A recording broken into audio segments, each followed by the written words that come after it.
जब बुरा वक्त आता है ना किसी का, तो सबसे पहले वो अपने पुरखों के मुंह पर कालिक पोतता है। नफरत ही के कारोबार को जो है तिजारत बना करके, और सियासत और तिजारत इनका यही है, ये इसी को जो है बढ़ावा दे रहे हैं, क्योंकि यही इनका मेन टारगेट यही है।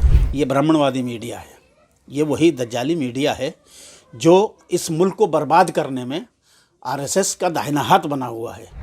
जितना अंग्रेज़ों से आज़ादी हासिल करने के लिए जितनी कुर्बानियाँ इस मुल्क के लोगों को देना पड़ी थी, समाज को देना पड़ी थी, उतनी ही, बल्कि मैं कहता हूँ हो सकता है उससे ज़्यादा कुर्बानी अब इन गंदी जहनियत और गंदी सोच के जो इन अंग्रेज़ों के गुलामों से आज़ाद कराने के लिए इस मुल्क को उतनी ही कुर्बानी देनी पड़ेगी या उससे भी ज़्यादा देनी पड़ सकती है।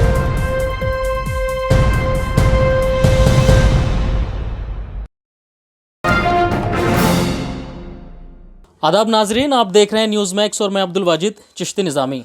अभी जिस तरह से बीजेपी पार्टी के सांसद ने बयान दिया कि मुसलमानों का बहिष्कार करो पूर्ण तरीके से, ना इनसे कोई सामान खरीदने की ज़रूरत है और ना ही इनको कोई मजदूरी देने की ज़रूरत है। लगातार इस तरीके की बयानबाजी होती चली आ रही है और अभी उसी कार्यक्रम के दौरान लगातार बयान दिए गए। एक आचार्य हैं, उन्होंने भी कहा कि ये 14 शादियां और 40 बच्चे पैदा करते हैं। इन तमाम मुद्दों पर बात करने के लिए मेरे साथ मौजूद हैं अब्दुर्रहमान आबिद साहब, जो सीनियर सहाफ़ी हैं। मैं जानने की कोशिश करूंगा कि ये इस पूरे मामले पर अपना क्या नज़रिया रखते हैं। आबिद साहब, प्रवेश वर्मा ने, जो बीजेपी से सांसद हैं, उन्होंने फिर एक बार विवादित बयान दिया है। कहा है कि मुसलमानों का पूर्ण रूप से बहिष्कार करो, इनसे ना तो कोई सामान खरीदो और ना इन्हें कोई मजदूरी दो। एक आचार्य और हैं, वो कह रहे हैं कि ये 14 शादियां और 40 बच्चे करते हैं, इनको चुन चुन के मारने की ज़रूरत है। फिर एक बार नफरत का माहौल पैदा करने की कोशिश, किस तरह देख रहे हैं इस चीज़ को आप? नहीं, ये फिर एक बार से क्या मतलब है आपका? भाई, जब से मोदी साहब की सरकार आई है 8 साल से, तो ये काम तो बड़े ज़ोरों से चल ही रहा है इनका। इसमें फिर एक बार कहाँ से आ गया? ये तो मुसलसल हो रहा है पिछले 8 साल से काम। अब बीजेपी के जिस सांसद की आप बात कर रहे हैं, उसने जब शाहीन बाग का धरना चल रहा था जिस ज़माने में, उस ज़माने में भी उसने जो है नफ़रत के बोल बोल कर जो है अपने आप को नफ़रती चिंटुओं के मैदान में जो है हाईलाइट करना चाहा था। लेकिन मैं यहाँ एक बात पहले और तबसरा करने से पहले उसके ज़ाती उस पर एक बात कहना चाहता हूँ कि आदमी, देखिए, जब बुरा वक्त आता है ना किसी का, तो सबसे पहले वो अपने पुरखों के मुंह पर कालिक पोतता है। जैसे इस परवेश ने जो है नफ़रत में प्रवेश किया है, ये अपने बाप की, इसका बाप बड़ा सज्जन आदमी था, साहब सिंह वर्मा, दिल्ली का मुख्यमंत्री रहा। उसके यहाँ मैंने खुद ये बात देखी, 1-2 जगह शादियों में मिला, वो हिंदू मुसलमान कोई बिल्कुल नहीं, बल्कि वो मुसलमानों की तरफ बढ़कर मिलता था। वो पर कुछ लोगों से पता करने पर मालूम हुआ कि वो तो एलिगेरियन था, बड़ा सीनियर एलिगेरियन। और अलीगढ़, फिर उसके बाद तो हमने देखा मुसलसल कई इलेक्शंस में अलीगढ़ वालों के, ओल्ड बॉयज़ के, कि बड़ी दिलचस्पी लिया करता था और अलीगढ़ वालों में मिलकर ऐसे रहता था बिल्कुल जैसे अपनी फैमिली में। तो मैं तो खुद शाहिद हूँ इस चीज़ का कि मैंने ये देखा साहब सिंह वर्मा को कि हिंदू मुसलमान के ताल्लुक़ से उसके जहन में किसी तरह की कोई तफरीक और नफ़रत का तो मतलब ही नहीं था। लेकिन उसकी औलाद जो है अब अपने बाप को ही जलील करने पे तुल गई है कि उसकी जो एक बहुत साफ़ सुथरी इमेज थी, एक सज्जन आदमी की इमेज थी, उस इमेज पर जो है उस साहब सिंह वर्मा के मुंह पर कालिक पोत करके अब बेटा जो है वो नफ़रत के चिंटुओं में जो है प्रवेश कर रहा है इतनी ज़बरदस्त तरीके से, जैसे किसी बड़े बजट की फिल्म का जो है उद्घाटन होता है। देखिए, पिछले दिनों जब मोहन भागवत करजन रोड पे उमैर इलियासी की मस्जिद में गए, वहाँ से उनको साथ ले करके फिर उन्हीं के अपने, मतलब ये कह लीजिए कि मोहन भागवत अपने ही इमाम के दफ्तर में गए और अपने ही इमाम के मदरसे में या अपने ही मदरसे में जो है वहाँ आज़ाद मार्केट में गए। तो वो सारा ड्रामा सिर्फ इस तरह की इन हरकतों को छुपाने के लिए ये सारा ड्रामा रचा जा रहा है। नहीं, अभी हम देख रहे हैं इस चीज को कोई ज्यादा दिन नहीं गुजरे हाँ, हैं। मैं वही कह रहा हूँ। तो एक तरफ तो मोहन भागवत इस तरह की इन गलाजतों को ढकने के लिए एक पर्दा डालने की, जैसे ट्रंप के आने के मौके पर आपको याद होगा अहमदाबाद में झुग्गी बस्तियों के सामने जो है वो कन्नाते लगा करके जो है पर्दे लटकाए गए थे, तो वैसे ही जो है ये कन्नाते लगाने की कोशिश कर रहे हैं मोहन भागवत, ताकि दुनिया के सामने जो इनकी गलाजत भरी तस्वीरें हैं और इनकी जो असल हकीकत है गलाजत भरी, वो दुनिया के सामने चूँकि आ चुकी है। और लोगों ने अमेरिका में, आपने भी सुना होगा पिछले दिनों के 60 इनकी तंजीमों पर पाबंदी लगा दी, इंक्वायरी का ऑर्डर भी हो रहा है शायद वहाँ से। तो जो बाइडन की पार्टी ने जो है ख़ुद उसमें बहुत बढ़ चढ़ कर आगे बढ़ चढ़ करके जो है पेशकदमी की है। तो एक तरफ तो ये ढक्कन ढल लगाने की कोशिश कर रहे हैं, लेकिन हकीकत ये है कि ये पूरी तरह से इस नफ़रत ही के कारोबार को जो है तिजारत बना करके, और सियासत और तिजारत इनका यही है, ये इसी को जो है बढ़ावा दे रहे हैं, क्योंकि यही इनका मेन टारगेट यही है। असल ख़त्म नहीं कर सकते ये इसको। ये आरएसएस का मकसद है, ये आरएसएस की बुनियाद का मकसद है। अगर फ़िरका परस्ती, अगर माइनॉरिटीज़ की दुश्मनी इन्होंने ख़त्म कर दी तो आरएसएस के पाले में कुछ बचता ही नहीं है। फिर आरएसएस, बीजेपी उसका एक पॉलिटिकल विंग है। तो आरएसएस की जो पैदाइश का मकसद है वो यही तो है कि इस मुल्क से अक़लियतों, बिलखुसूस मुसलमानों को, चूँकि अक़लियतों में सबसे बड़ी जो अक़लियत है वो मुसलमान हैं, और मजबूत भी किसी हद तक मुसलमान ही हैं, जो तहजीबी एतबार से, इल्मी एतबार से, सियासी एतबार से, समाजी एतबार से आरएसएस का मुकाबला करने की हैसियत रखते हैं। तो इनका जो मुसलमानों को टारगेट करने का जो सबसे ज़्यादा ज़ोर जो ये देते हैं वो इसीलिए देते हैं कि सबसे पहले इनको गिरा लो, तो फिर दूसरों को अपने आप ही जो है वो रास्ते से उठ जाएंगे, किसी को गिराने की ज़रूरत ही नहीं पड़ेगी। इसलिए ये तिजारत का कारोबार, ये आरएसएस की बुनियाद का पत्थर है, इससे वो फिर नहीं सकते। ये मुसलमानों की सादगी समझ लीजिए इसको, या बावलापन कह लीजिए इसको, कि वो लोगों के बहकावे में आकर के जो है ये समझने लगते हैं कि नहीं साहब ये तो बदल जाएंगे, तो हो जाएगा, फलां हो जाएगा। नहीं भाई, अगर कोई अपनी पैदाइश के मकसद से हट जाए तो फिर वो बाकी नहीं रहेगा। तो आरएसएस के ताल्लुक़ से जो लोग इस खुशफहमी का या बेवकूफ़ी का शिकार होते हैं कि साहब आरएसएस बदल रहा है या उसकी सोच बदल रही है या उसका तर्ज अमल, ये बिल्कुल झूठ है। एक तरह का जो है दीवाने का ख्वाब है।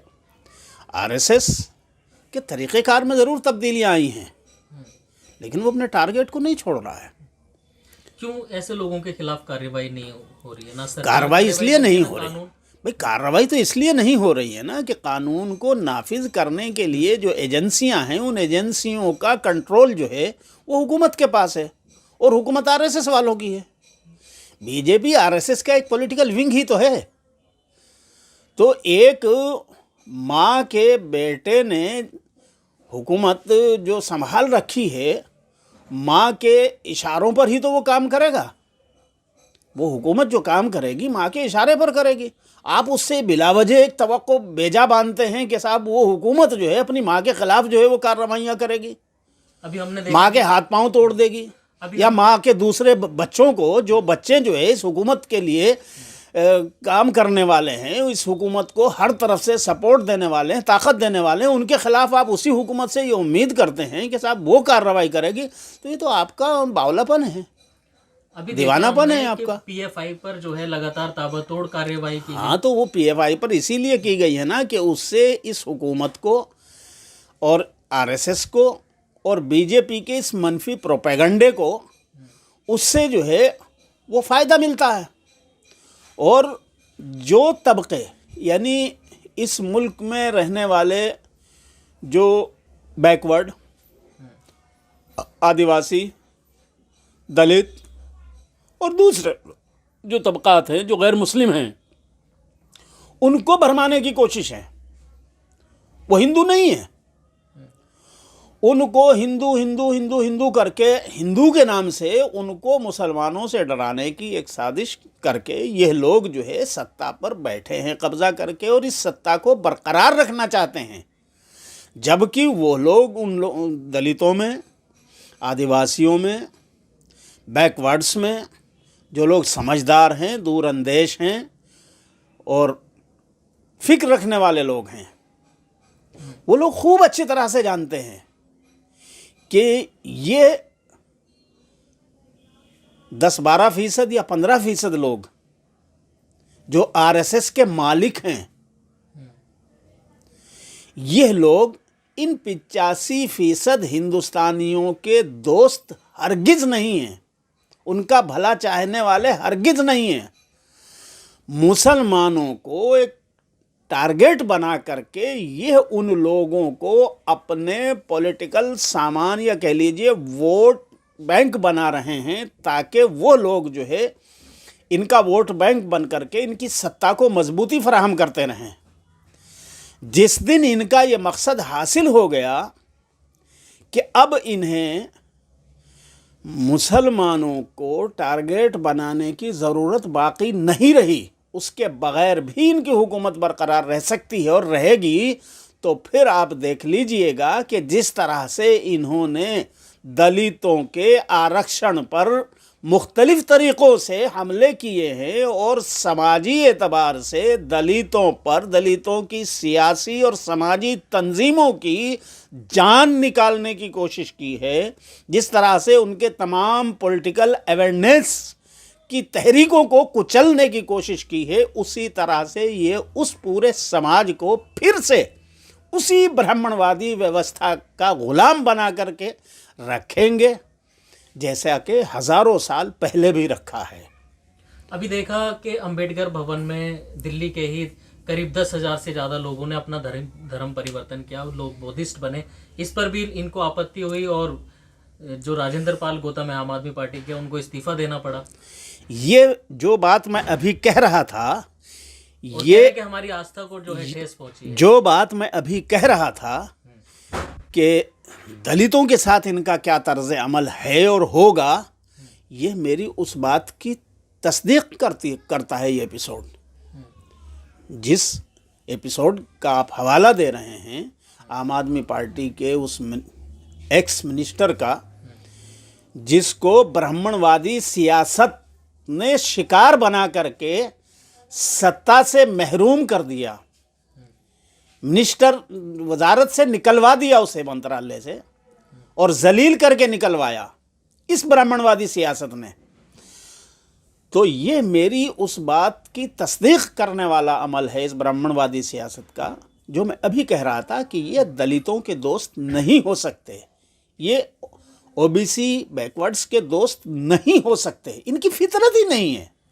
भाई, जो लोगों की आस्था, जिन लोगों का धर्म मनुवाद है और मनुवादी व्यवस्था है, उन लोगों के बारे में अगर कोई दीवाना ये सोचता है कि यह लोग दलितों को सर पे बैठा लेंगे, ओबीसीज को सर पे बैठाएंगे, दलितों को अपने मंदिरों में पुजारी बना लेंगे, मैं समझता हूं कि वो अहमकों की जन्नत में रहने वाले लोग होंगे।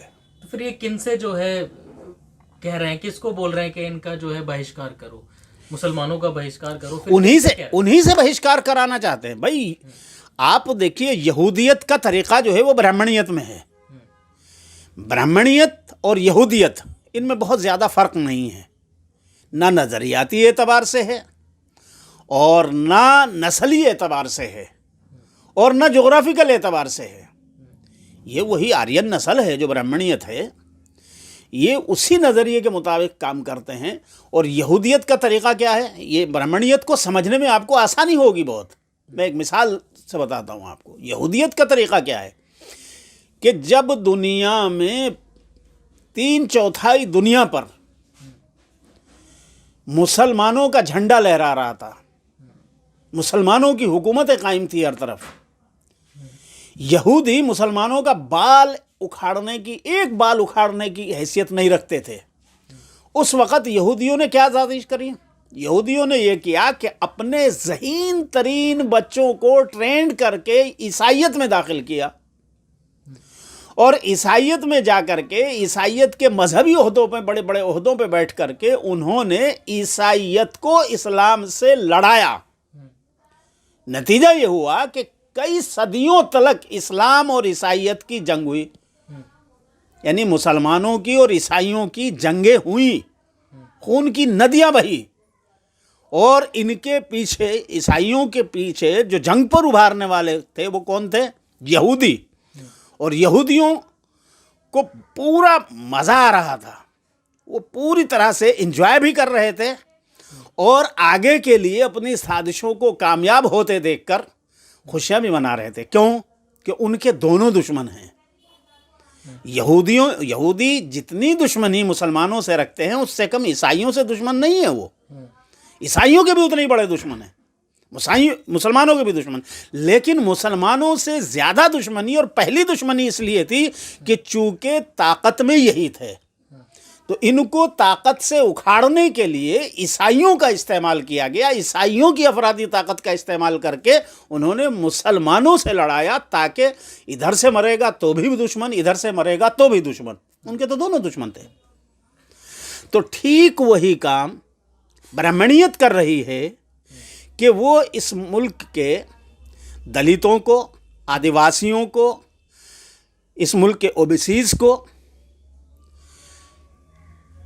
बैकवर्ड्स को, इन सब को मुसलमानों से लड़वाने की साजिशें, सिर्फ साजिशें फिक्री तौर पर नहीं कर रही बल्कि प्रैक्टिकल कर रही है। पूरा ये सारा जो आप खेल देखते हैं, इसमें सिर्फ आरएसएस कह करके आप पीछे नहीं हट सकते। भाई बजरंग दल हो, विश्व हिंदू परिषद हो, आर्य सेना हो, श्री राम सेना हो, युवा वाहिनी हो या दुर्गा वाहिनी हो, ये जितने भी इस तरह के संगठन इनके चल रहे हैं, ये सारे उन्हीं के हैं ना। और इनको इस वक्त सपोर्ट कौन दे रहा है? हुकूमत किसके हाथ में? इनके खिलाफ कानूनी कार्रवाई क्यों नहीं होती? झूठ मूठ की फॉर्मेलिटी पूरी करने के लिए जो है केस लिखा जाता है और घर बैठे जमानत दे दी जाती है। जंतर मंतर पे जा कर के पार्लियामेंट की नाक के नीचे लोग नारे लगाते हैं कि मुल्ले काटे जाएंगे, और उनकी क्या कार्रवाई होती है? 2 दिन एक आदमी जो है वो हवालात में जाता है, जमानत लेके घर आ जाता है, और फिर उससे ज़्यादा घिनौनी और गंदी हरकतें करता है नफरत फैलाने के लिए समाज में। और जो लोग नारे लगाने वाले हैं वो मौज में हैं, मस्ती में, जो कहते हैं जिम्मेदारी लेते हैं कि हमने किया है, वो फिर उसी तरह से कर रहे हैं। उनके हौसले कहाँ से आ रहे हैं? ये हौसले वहाँ से आ रहे हैं कि इस मुल्क की हुकूमत, इस मुल्क की कानून और व्यवस्था को नाफिज करने वाली और बनाने वाली एजेंसियों का मिसयूज कर रही हैं, और उनका मिसयूज करके उनको ताकत दे रही हैं। और खुदा न खास्ता एक मुसलमान का बच्चा ज़रा सा एक लफ्ज़ को ज़बान से बोलते, पीएफआई का क्या कसूर था? भाई पीएफआई का कसूर यही तो था ना पीएफआई वालों का, कि वो ये कहते थे कि भाई तुम जो है इतने कमज़ोर क्यों रहते हो कि कोई भी आए तुम्हें कुचल जाए। आरएसएस की तंजीम, बजरंग दल आए, विश्व हिंदू परिषद आए, बीजेपी आए, फला आए, और तुम्हें कुचल दे। भाई पॉलिटिकली अपने आप को एम्पावर करो, समाजी एतबार से अपने आप को मजबूत करो, तालीमी एतबार से अपने आप को ऊपर उठाओ, नज़रियाती एतबार से अपने आप को मजबूत करो, माशी एतबार से अपने आप को कमाने खाने वाला ऐसा बनो कि इस मुल्क को भी कुछ दे सको। वो यही तो कहते थे।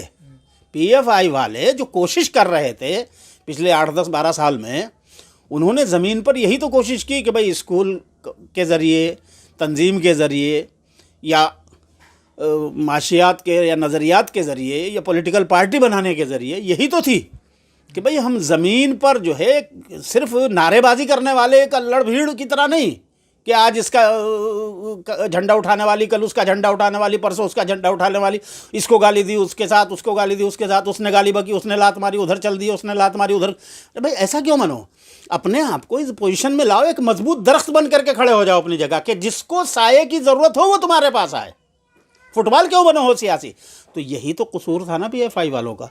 इसलिए उन पर फर्जी साजिशों के फर्जी आरोप लगा करके, फर्जी मुकदमे बना करके, और उनको फर्जी तरीक़े से फंसा करके छापेमारी और फलां और पूरा जो इतना ब्राह्मणवादी मीडिया है, ये ब्राह्मणवादी मीडिया है, ये वही दज्जाली मीडिया है जो इस मुल्क को बर्बाद करने में आरएसएस का दाहिना हाथ बना हुआ है। तो इसी मीडिया की पब्लिसिटी के ज़रिए जो है उन बेचारे बेकसूर लोगों को जो है ज़बरदस्ती, हाँ कुछ लोगों का हो सकता है कि भाई इनफरादी तौर पर कोई किसी केस में, किसी मामले में कहीं किसी की मारकाट, किसी से लड़ाई झगड़ा हो, कुछ लोग हो सकते हैं, वो हर जगह हो सकते हैं, कहीं भी हो सकते हैं। आरएसएस में भी हैं, बीजेपी में भी हैं, मुसलमानों में भी हो सकते हैं, किसी और तंजीम में भी हो सकते हैं, वो सब जगह हैं।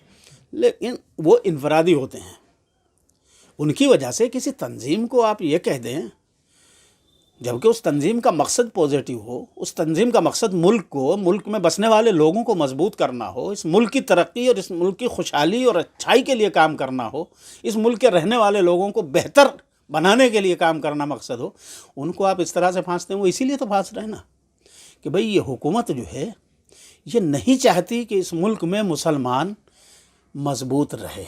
अब मुसलमानों के सामने क्या रास्ता है, क्या रद्द अमल अख्तियार करें मुसलमान? मुसलमानों को रद्द अमल की ज़रूरत नहीं है, मुसलमानों को अमल की ज़रूरत है। और अमल जो है वो किसी से डरकर नहीं किया जाता, किसी जुल्म के सामने सीना सिपर होकर के डटने का नाम अमल होता है। अमल जो है वो बुज़दिली नहीं सिखाता। आप अपनी जगह ईमानदार रहिए, अपनी जगह मजबूत रहिए। जो सामना कर रहे हैं उन्हें और तो जेलों में डाल दिया जा रहा है। हाँ तो ठीक है, जेलों में तो आपको जाना पड़ेगा भाई। अगर आप सच्चाई पर हैं और सच्चाई को बरकरार रखना चाहते हैं और सच्चाई को इस मुल्क में राइज रखना चाहते हैं तो फिर तो आपको कुर्बानी देनी पड़ेगी भाई। आज़ादी हासिल करने के लिए कितने लोगों को नहीं जेलों में जाना पड़ा था? क्या ऐसे ही मिल गई थी घर बैठे बिठाए आज़ादी? क्या जितना अंग्रेज़ों से आज़ादी हासिल करने के लिए जितनी कुर्बानियाँ इस मुल्क के लोगों को देना पड़ी थी, समाज को देना पड़ी थी, उतनी ही, बल्कि मैं कहता हूं हो सकता है उससे ज़्यादा कुर्बानी अब इन गंदी जहनियत और गंदी सोच के जो अंग्रेज़ों के ग़ुलाम हैं, जो सत्ता पर काबिज हो गए हैं, इस मुल्क के तमाम वसाइल पर उन्होंने कब्जा कर लिया है, तमाम इदारों पर उनका कब्जा है। इन अंग्रेज़ों के ग़ुलामों से आज़ाद कराने के लिए इस मुल्क को उतनी ही कुर्बानी देनी पड़ेगी या उससे भी ज़्यादा देनी पड़ सकती है। तो कुर्बानी से अगर आप डरेंगे तो फिर आप क्या करेंगे? कुर्बानियों से डर कर के काम नहीं चलता, कुर्बानी तो देना पड़ती है, लेकिन कुर्बानी निगेटिविटी के साथ नहीं, पॉजिटिविटी के साथ में। इस मुल्क को दंगाइयों से, इस मुल्क को साजिशों के जाल में जकड़ करके मुल्क के खिलाफ, मुल्क को तोड़ने की साजिश करने वाले आरएसएस के दंगाइयों से, उनसे बचाने के लिए बीजेपी जैसी फिस्ताई ताकत, जिसने हिटलर और मुसोलिनी जैसे हुकूमत को भी पीछे छोड़ दिया है, ऐसी जालिम हुकूमत से इस मुल्क को आज़ाद कराने के लिए कुर्बानी तो देनी पड़ेगी। इस मुल्क के हित में, इस मुल्क को बचाने के लिए, इस मुल्क के जनता को बचाने के लिए आपको ये कुर्बानी तो देनी पड़ेगी। और कोई ना कोई तो इस कुर्बानी के लिए आगे बढ़ेगा।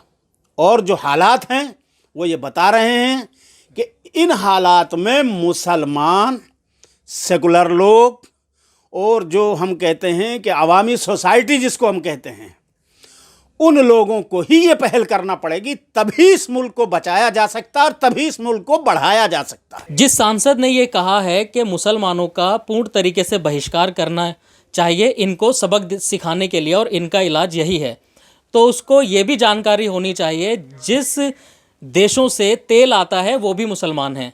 अगर ये वहाँ तक खबर पहुँचती है, और जाहिर बात है कि सोशल मीडिया का ज़माना है, ये खबर वहाँ भी पहुँचेगी और वो भी देखेंगे, तो क्या हालात मुल्क के होंगे। एक बार फिर देश की बदनामी होगी इसी बीजेपी पार्टी के इस सांसद के ज़रिए। लगातार माहौल ख़राब करने की कोशिशें की जा रही हैं, चुनावी सरगर्मियाँ चल रही हैं, इलेक्शन का वक्त नज़दीक है। तो हमारी अपील आपसे यह है कि आप इन सारे मामलों को सियासी नज़रिए से देखें, इसको ज़ाती तौर पर ना लें। अगर हमारी ये खबरें आपको अच्छी लग रही हैं तो आप हमारे चैनल को ज़्यादा से ज़्यादा सब्सक्राइब कर सकते हैं, लाइक कर सकते हैं, शेयर कर सकते हैं।